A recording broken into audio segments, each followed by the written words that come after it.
আমসত্ত্ব কীভাবে দেওয়া হয় সেটা আজকে আপনাদেরকে দেখাবো। আপনারা মনোযোগের সাথে দেখতে থাকুন।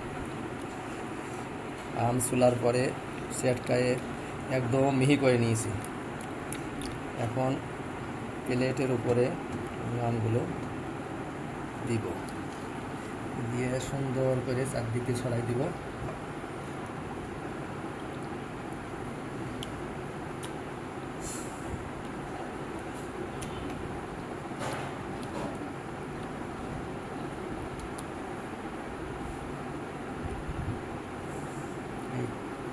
এই প্লেট তো এইভাবে রোদিতে দিলে পাখিতে খেয়ে ফেলবে, এই জন্য একটা নেট দিয়ে কভার দিতে হবে। কভার দিয়ে তারপরে ছাদে রোদে শুকাবো।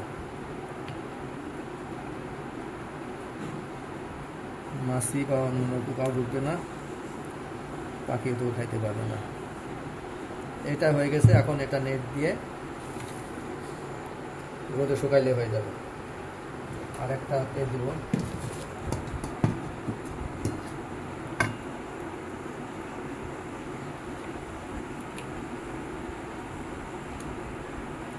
অতিরিক্ত টুকু রেখে দিয়ে পরে আবার দেবার একবার শুকনো করে এরপরে দিয়ে দিই।